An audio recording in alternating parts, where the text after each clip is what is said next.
So hello everyone, this is Raviraj and welcome back to my YouTube channel. दोस्तों, आज के इस पर्टिकुलर वीडियो में हम बात करने वाले हैं एक बहुत ही अच्छी एक्सपीरियंस के बारे में, जो कि हमारे साथ है शुभम सर, जिनके पास 5 साल का एक्सपीरियंस है आईटी फील्ड में। तो बेसिकली वो अपना जर्नी इस वीडियो में शेयर करने वाले हैं। तो मेक श्योर आप इस वीडियो को अंत तक देखना, और मैं आपको वादा करता हूँ कि आपके लिए वीडियो बहुत ही हेल्पफुल होगा। तो आप मेक श्योर वीडियो को अंत तक देखना, और वीडियो अच्छा लगे तो वीडियो को लाइक जरूर से करना, और चैनल पर नए तो चैनल को सब्सक्राइब जरूर से करना। Okay, so let's start with the Shubham sir introduction. तो ये है हमारे साथ शुभम, जो कि 5 साल का एक्सपीरियंस है। तो शुभम, आप अपना इंट्रोडक्शन से इस वीडियो को स्टार्ट कर सकते हो। सबसे पहले तो मैं रवि का शुक्रिया करना चाहूँगा कि उसने मुझे चांस दिया यहाँ पे इंटरव्यू देने का। Thank you Ravi. और मैं अपना एक्सपीरियंस शेयर करता हूँ। मैंने बीटेक किया है सबसे पहले कंप्यूटर साइंस में। 2019 में मैंने पास आउट किया बीटेक पास आउट होने के बाद में मैंने HCL में जॉब स्टार्ट किया। HCL में मैंने 2.5 ईयर जॉब किया। उसके बाद में मैंने स्विच किया।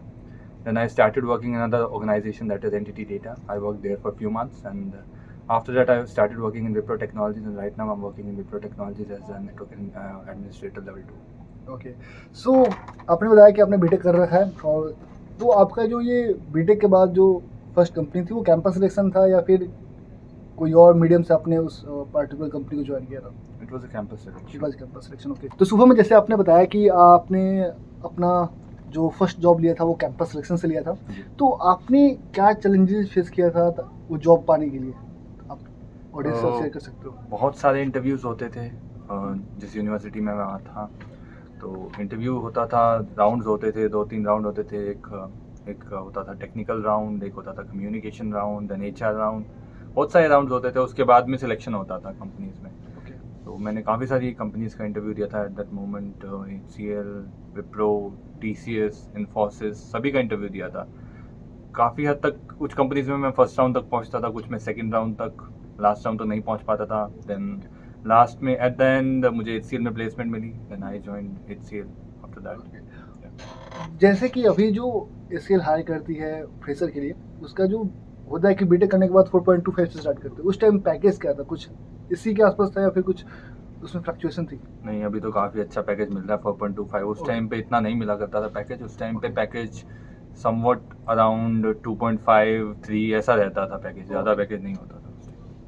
तो आपने इस चैलेंजेस को ओवरकम कैसे किया? लाइक जो भी चैलेंजेस आपने फेस किए कि कंपनी जा रही है, आपका सिलेक्शन नहीं हो रहा है, तो ऐसे में होता है कि बच्चों का मनोबल टूट जाता है। उस टाइम जो एज होगा आपका 22 के आसपास होगा, 21 के आसपास होगा, तो उस टाइम ये चैलेंजेस फेस करने की आपने कैसे फेस किया? बेसिकली ये जानना चाहता हूँ। उस टाइम पे क्या होता था कि मैं प्लेसमेंट कोऑर्डिनेटर था यूनिवर्सिटी में। Okay. तो जितनी भी कोऑर्डिनेशन होती थी प्लेसमेंट्स की, वो मैं ही करवाया करता था।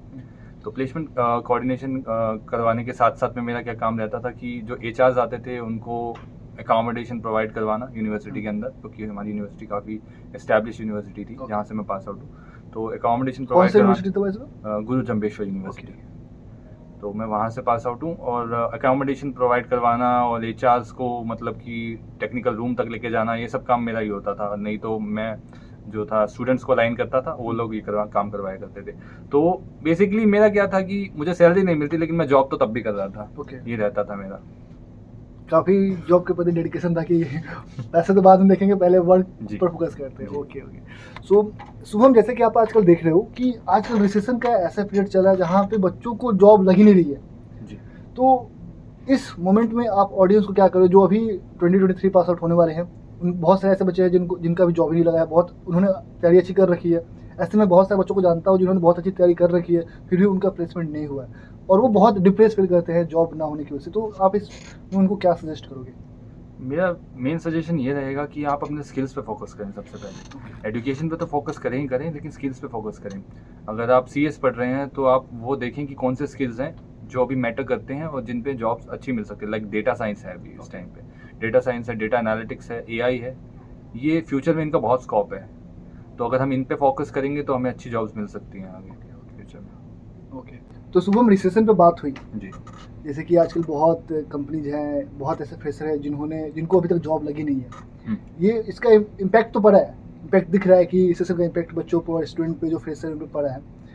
लेकिन एक और बड़ी न्यूज़, जैसे कि हम पिछले 6 महीनों से देख रहे हैं, बहुत सारी कंपनीज, माइक्रोसॉफ्ट जैसी कंपनीज, गूगल जैसी कंपनीज 16 साल 20 साल के एक्सपीरियंस बंदों को फायर कर रही है। जी। तो एक बहुत बड़ा सवाल है, ये मेरा सवाल नहीं, ये जितने भी आईटी फील्ड में काम करते हैं या फिर out of the IT field, उनका सबसे बड़ा सवाल है कि क्या आईटी फील्ड सिक्योर है? तो आपका इस पे ओपिनियन क्या है, आप इस पे? मैं ये सोच ही रहा था कि ये सवाल अब तक आया क्यों नहीं, क्योंकि ये सवाल जो है अब आजकल काफ़ी खबरों में हाँ, रहता है बिल्कुल। कि आईटी फील्ड में जो लोग हैं उनकी जॉब जो है सिक्योर है कि नहीं है, क्योंकि प्राइवेट सेक्टर है, बिल्कुल। ये तो हम सभी जानते ही हैं। लेकिन पिछले अगर 10 साल का हम ब्यौरा देखें तो आईटी सेक्टर ने बहुत तरक्की की है, हम्म, चाहे वो हम इंडिया में देखें या इंडिया के बाहर देखें, आईटी सेक्टर जो है वो बूम पर है। ओके। रही बात रिसेशन की, तो रिसेशन तो हमेशा से चलता ही आ रहा है, जैसे मैंने पहले भी कहा आपको। तो अभी क्या है कि अगर आप अपना बेस्ट देंगे तो आपको बेस्ट मिलेगा। ओके। अगर आप अपना बेस्ट दे रहे हैं, 100% दे रहे हैं, तो आपको 110% देना पड़ेगा अगर आपको रिसेशन से बचना है इस टाइम, क्योंकि हर कोई अपना स्किल डेवलप करके बैठा है। अगर आपके पास 4 स्किल है, कोई 5 स्किल लेके बैठा होगा पहले से, तो अगर कोई 5 स्किल लेके बैठा तो वो 5 स्किल वाले को प्रायोरिटी पहले मिलेगी। आप किसी से 20 लाख रुपए मांग रहे हैं और बोल रहे हैं कि मेरे पास 4 स्किल्स हैं, और कोई 5 स्किल्स आगे दिखाता है तो वो उसी को चूज करेंगे। तो ये बात तो चली आई है हमेशा से कि जिसके पास ज़्यादा कौशल होगा वो सिलेक्ट होगा। तो मेरा तो यही कहना है कि आप अपने स्किल्स पे डेवलपमेंट जारी रखें तो आपकी नौकरी भी सेफ रहेगी। ओके। तो आप ये कहना चाहते हो कि कोई फील्ड सिक्योर ऐसे है नहीं, अपना अपने ऊपर काम करते रहे, अपने स्किल्स के ऊपर काम जी। करते रहे। क्योंकि मैंने बहुत सारे ऐसे लिंक्डइन पोस्ट देखा है, जैसे कि 6 महीने पहले एक लिंक्डइन पोस्ट पढ़ा था मैंने, जी। जहाँ पे एक माइक्रोसॉफ्ट के बंदे को निकाल दिया गया था, और वो विद इन 2 वीक्स अपना प्रिपरेशन करके उसने सर्विस नाउ जैसी कंपनी में अच्छे पैकेज पे सिलेक्शन ले लिया। जी। तो इट डजंट मैटर कि आप फायरिंग हो रही है, हायरिंग हो रही है, आपको बस अपने स्किल्स पर काम करते रहना होगा। सो शुभम, आपसे आखिरी सवाल है कि जी। जो जितने भी फ्रेशर्स इस वीडियो को देख रहे हैं उनको आप क्या एडवाइस दोगे कि उन्हें क्या करना चाहिए, उन्हें कहाँ से मोटिवेशन आना चाहिए, ताकि जो टाइम चल रहा है वो उनसे ओवरकम हो जाए और अपना जो फील्ड है आईटी फील्ड उसमें एक सिक्योर पोजीशन पा सके? तो आप क्या एडवाइस देना चाहोगे?